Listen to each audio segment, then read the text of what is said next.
Hello बच्चों, चलिए हम अपने क्वेश्चन को पढ़ते हैं। क्वेश्चन कह रहा है which of the following statements given below are correct. यानी आपके जो स्टेटमेंट्स दिए हैं इनमें से कौन सा स्टेटमेंट सही है। सबसे पहला स्टेटमेंट कहता है कि the progeny of cross breeding may be used for commercial production.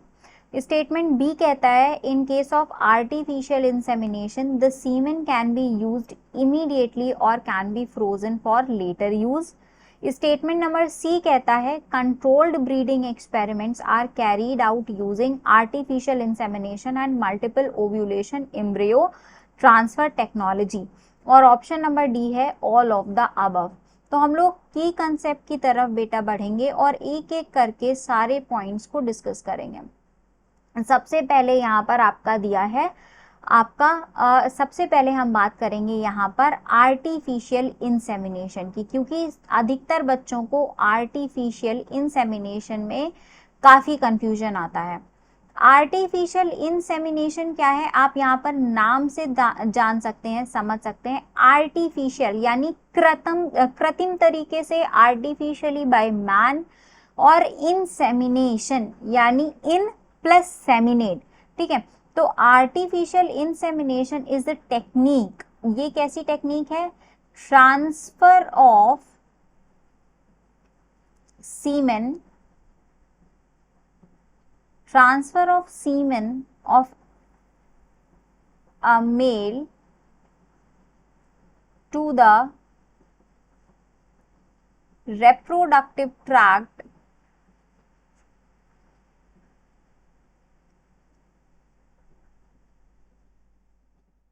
Of female. Okay बच्चों, तो होता क्या है, आर्टिफिशियल इंसेमिनेशन एक टेक्निक है बेसिकली, जो तब यूज की जाती है जैसे हमारे जो इनफर्टाइल कपल्स होते हैं। इनफर्टाइल यानी अनेबल टू प्रोड्यूस ऑफस्प्रिंग्स।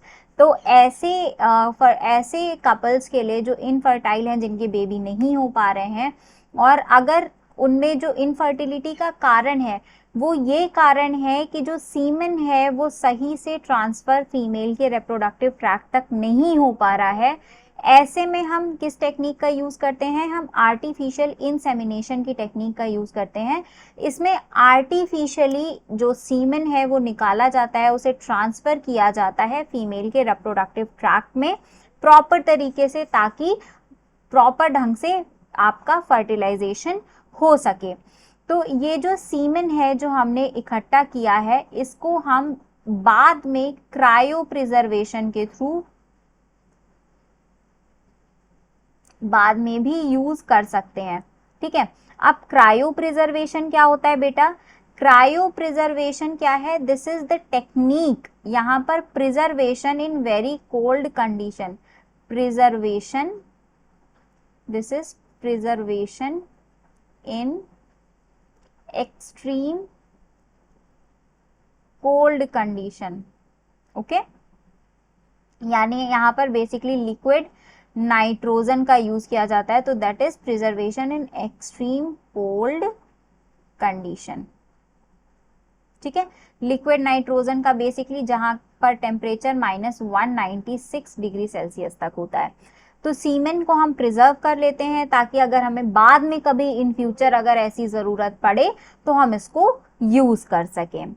इसके बाद जो भी आपकी आर्टिफिशियल जो भी टेक्निक होती हैं, जो कि आर्ट्स में यूज़ की जाती हैं, जिसमें हम आर्टिफिशियली फर्टिलाइजेशन कराते हैं या फिर इनफर्टिलिटी को दूर करने के लिए बहुत सारी चीज़ें टेक्निक करते हैं, इससे हम अपनी डिज़ायर्ड प्रोजेनी प्राप्त कर सकते हैं।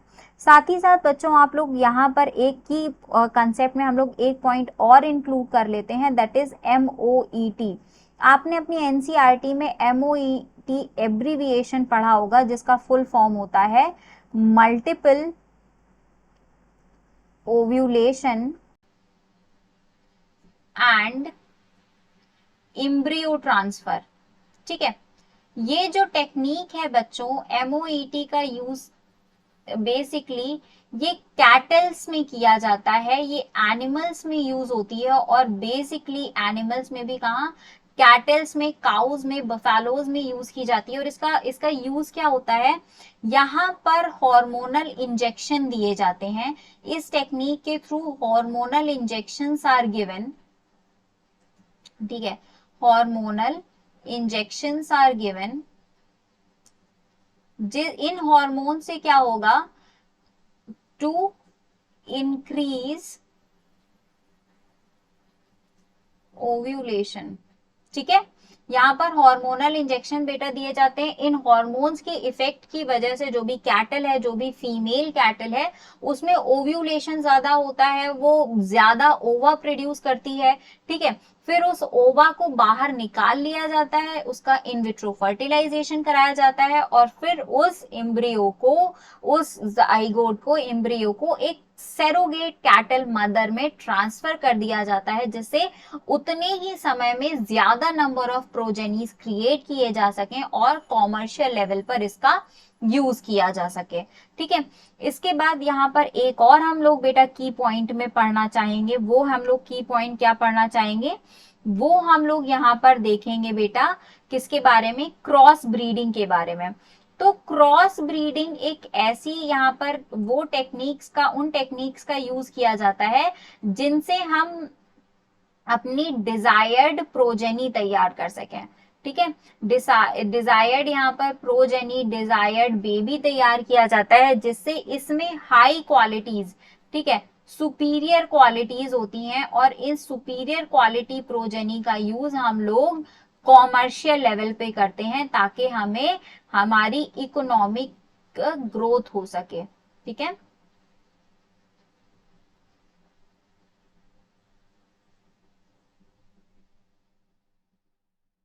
ओके, तो इस हिसाब से आपका जो पहला स्टेटमेंट था ये भी ट्रू था।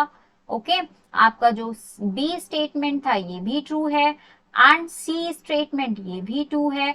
तो जो आपका आपका सही ऑप्शन होगा इस क्वेश्चन का, that is option number D, all of the statements are correct. I hope आपको स्टेटमेंट की कंसेप्ट, क्वेश्चन एंड एक्सप्लेनेशन सभी कुछ समझ में आ गया होगा। ऑल द बेस्ट बच्चों, एंड गुड लक।